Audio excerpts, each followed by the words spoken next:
Dark Souls 3 may have done a lot of things right, but they also made some mistakes. In this video, I will discuss what From Software has done that, in my opinion, ruined the game. A quick note before starting the video is that this video is only focused about PvE, because I do not care about PvP from Dark Souls 1 to Dark Souls 3. I do not care about PvP. In fact, I think Dark Souls is mainly a PvE game. Okay, so my ultimately biggest beef with the game is stamina management, more specifically enemy stamina management. If you'd remember the mace guy from the Dragon Eyrie or Dragon Sanctuary from Dark Souls 2, who seemingly had infinite stamina. As soon as he finishes an attack, he launches the next and the next and the next, and he loops infinitely. This He was one enemy in the entire game, and I think he was bugged.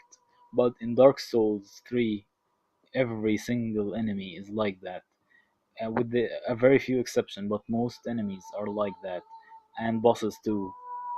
So you played Dark Souls 1, you played Dark Souls 2, you've you have been taught well how to analyze enemy movements and in your head calculate how much stamina they may have left, and depending on this calculation you may choose to all in or launch one attack, or maybe like empty the entire stamina bar, or wait until the next attack, or maybe he has a little bit of stamina so you will not risk an attack. And this, in my opinion, was one of the best things in the game. But in Dark Souls 3 you actually have no window to do that, and calculating stamina actually ends up hurting you. Like if you take the LoTHric knights, for example, they go into like a five a 5 hit swing combo, and after the fifth attack you say, okay, this guy has absolutely zero point 0.0 stamina. Well, what he does next is a shield bash. Okay, after one shield bash, you'd say, okay, if this guy has went under zero stamina, he will take much more time to recover stamina because he has emptied the entire bar. Well, after the shield bash, he does another shield bash, and after that hits you, guess what? He has an attack ready. How does that work? I don't understand. Another enemy that has fucked up stamina is the boss. Actually, not an enemy. The Abyss Firewatcher. You actually have like zero window time to attack.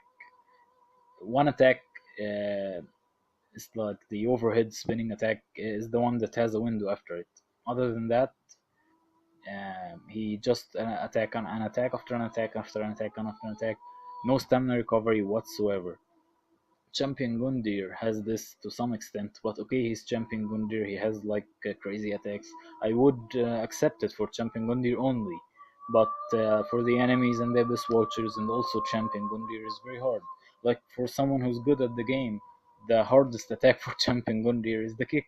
Like he only kicks me because other attacks I roll or avoid or run away, block, anything. But the kick is he always does it in the window you're expected to hit him.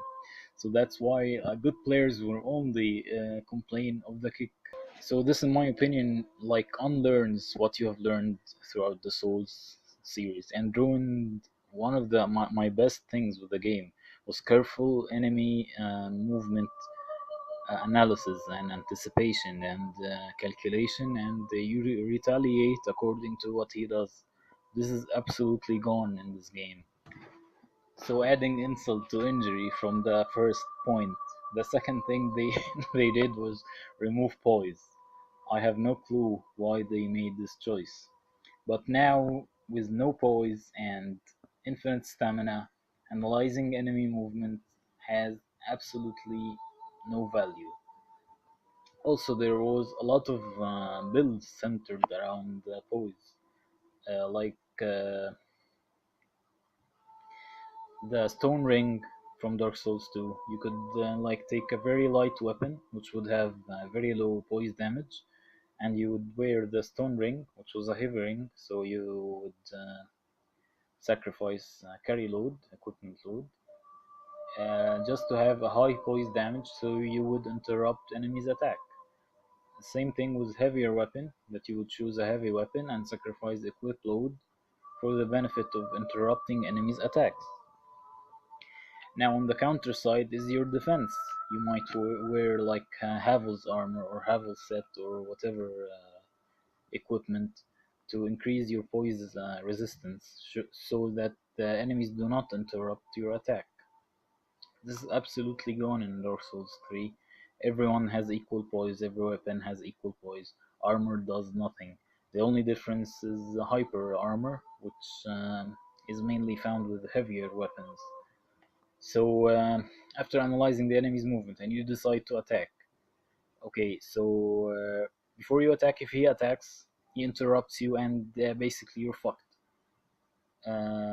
If you attack him, you interrupt him, so you go into to empty your stamina bar, or at least launch like 3 or 2 attacks. But if he does an attack that has hyper armor, you're fucked because your attack will not interrupt him, and he will attack you and interrupt you, and so forth. So basically, every attack you do, you're betting: is he going to have hyper armor or not? If you wait, if you like wait for him to do something, as I've said, they have infinite stamina, so he could go into like the Black Knight or the LoTHric Knight. He could go into a 5 hit combo followed by like a shield bash. Also, the another thing, the dodge, like when the enemies dodge backwards, they cover a lot of distance. Like they move way back. So if you like launch 3 attacks, you could not reach him. Another point is the tracking. So everyone complained about the tracking from Dark Souls 2. So what they did is kept it in Dark Souls 3. Maybe it is a bit reduced, but it is still here.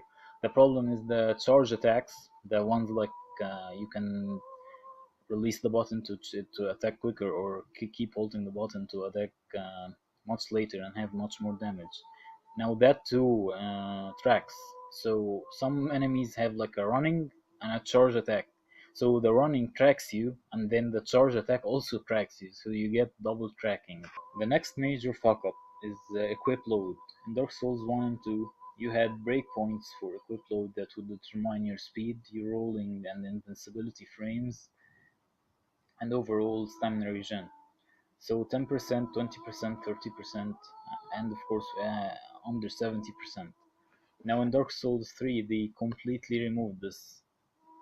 So it's either like 69% or over. From 69 to 1, there's absolutely no difference. You might find the character faster, he moves faster, and he rolls faster, but the invincibility frames are still the same, and the speed is still the same. It's more or less, it's not worth it, especially that they have buffed the defense. Unlike Dark Souls 1 and 2, now wearing armor actually has a value, so you would always go for armor. So people who do not wear armor get no additional benefit whatsoever. Even the Flynn's ring has been nerfed, so now there is not a single reason to go low equip load. I cannot think of one.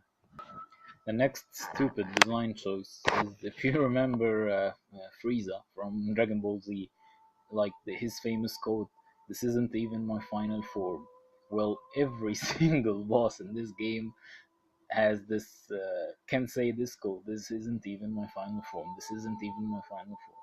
It's a gimmick, but okay, if it's okay for one boss, two boss, but not the entire bosses from the game.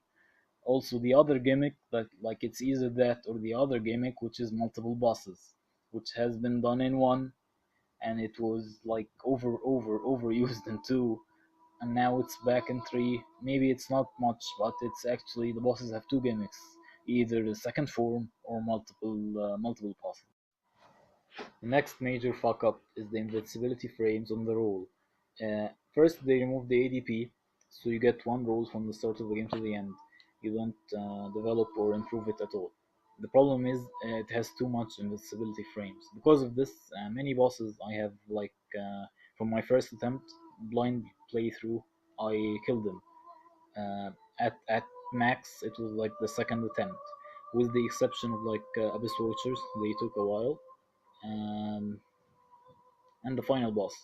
That's it. The dancer, if I try him early, yeah, it takes many attempts. But when I in the order he's put in the game, actually is like one try or at most like the second try. In Dark Souls 2, you had ADP, so from the start you had a weak roll.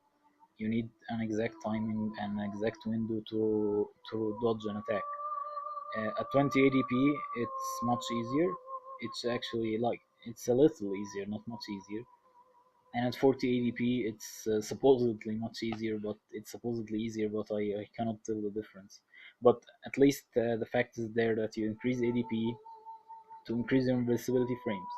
And even at 40 ADP, rolling needs to be within an exact time window, which forced you into learning the enemy patterns, especially the boss's attacks. But this is absolutely gone in Dark Souls 3. Also, if you remember the Asylum Demon, you stay at his back, which is the most safe spot, and you keep attacking him. This strategy is used too many times in Dark Souls 3. It actually makes the bosses ridiculous. The next problem with the game is the number of enemies. I think they have tried to combine Bloodborne with the Souls series. Bloodborne had a lot of enemies, and especially the undead settlement looks exactly like Bloodborne. So they put a lot of enemies starting from undead settlement, and even in the wall of LoTHric, but in undead settlement it is just ridiculous. So as a blind playthrough or a completionist playthrough, it is too much of a hassle to kill everyone, and you mostly run out of Estus flasks. So what ends up happening is that you run and avoid every enemy. It is much more rewarding just to run and avoid all enemies, other than kill them. I didn't do that in Dark Souls 1 and 2, except if I was speedrunning them. So you start from Undead Settlement, too many enemies, you run, you go into the Horde of Sacrifices with the annoying birds, of course, and you have no poise, and they just hyper armor and fly and interrupt your attack, and they get like two or three hit combos. They are very annoying, so just you skip them. You go into Crucifixion Woods, which also has a lot of enemies, and it's not very rewarding to kill the enemies, so you basically just also skip them. Now we start with the lesser problems of the game, but they also like they really got on my nerves. So the first thing is the enemy is hard coded that it has to get the first attack in. So you could be running and charging at an enemy who's like sleeping behind a barrel, and you make a lunging jump attack, and he still gets a hit before before you actually touch him. And of course the hit interrupts you, so he gets the hit in, and you have to start all over. Like I'm going to attack or wait. I think this is most enemies did that in Dark Souls 3. Even when the enemy is blind, like he cannot see you, he would hear your footsteps, and turn and attack and get the hint in before you touch him.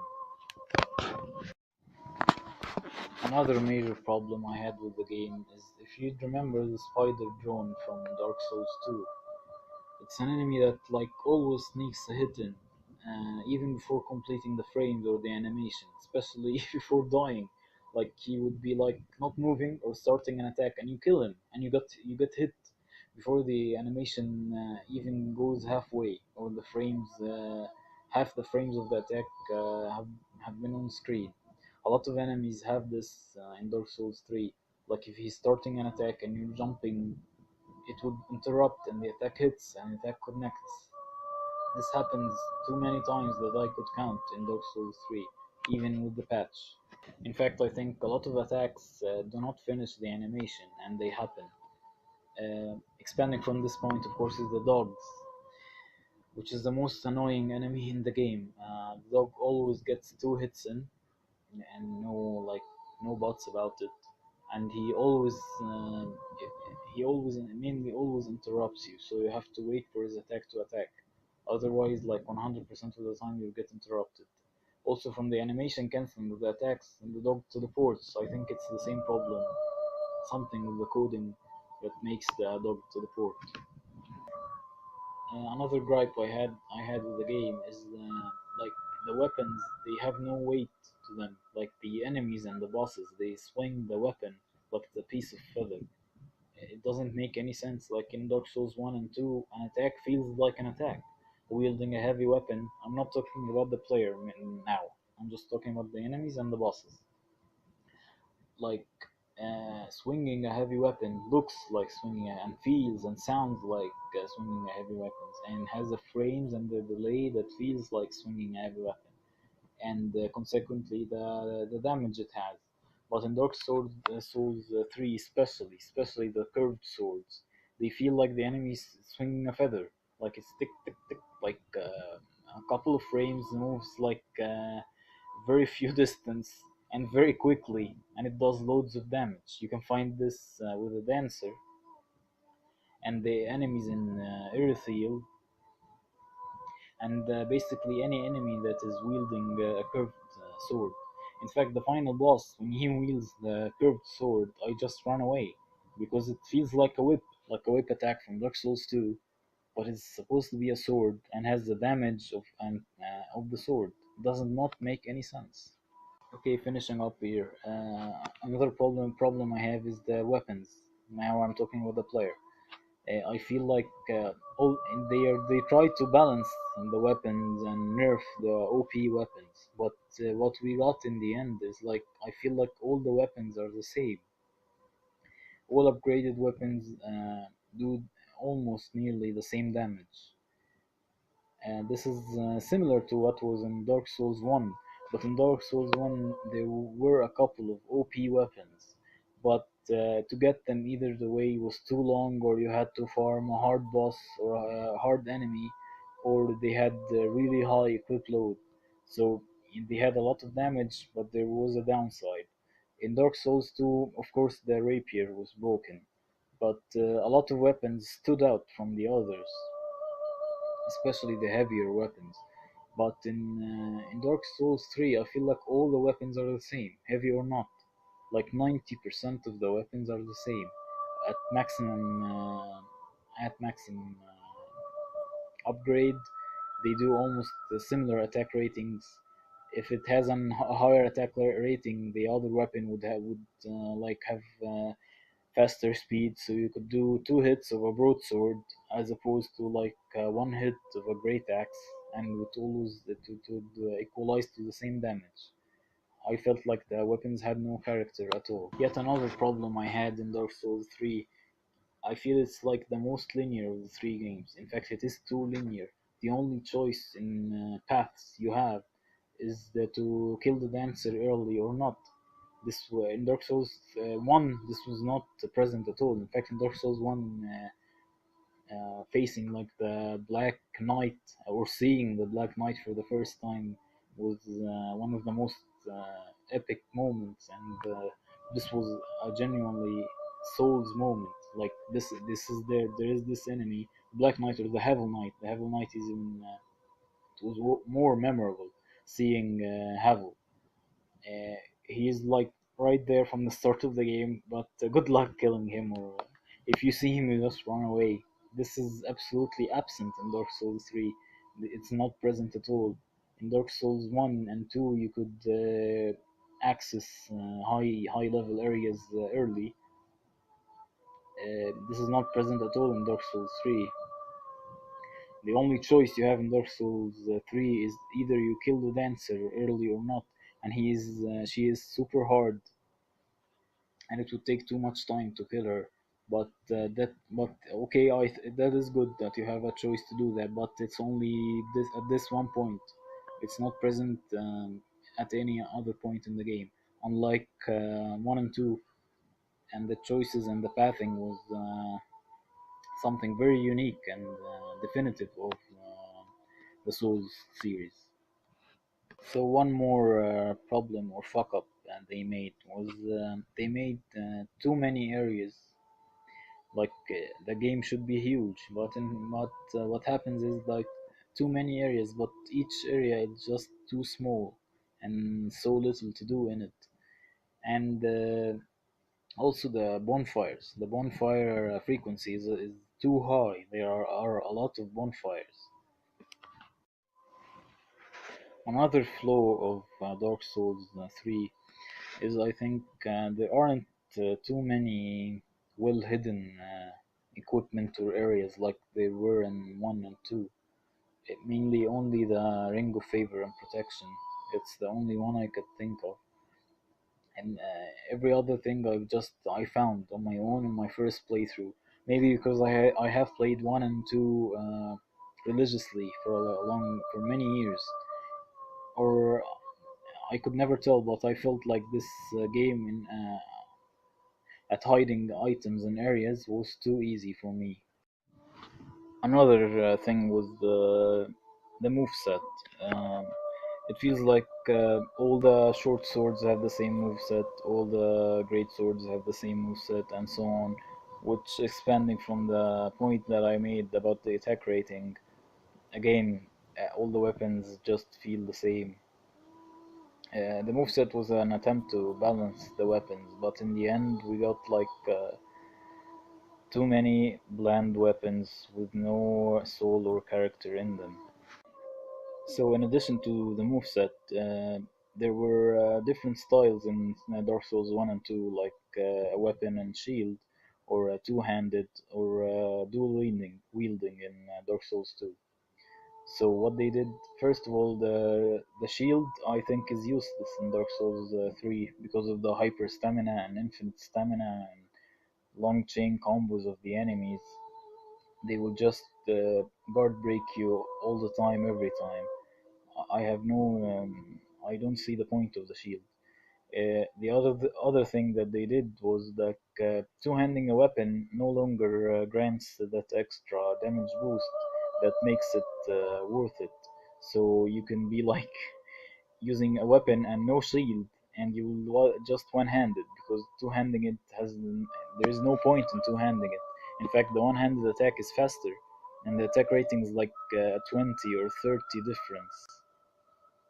All the fighting styles are not unique or provide the benefits that was present in 1 and 2.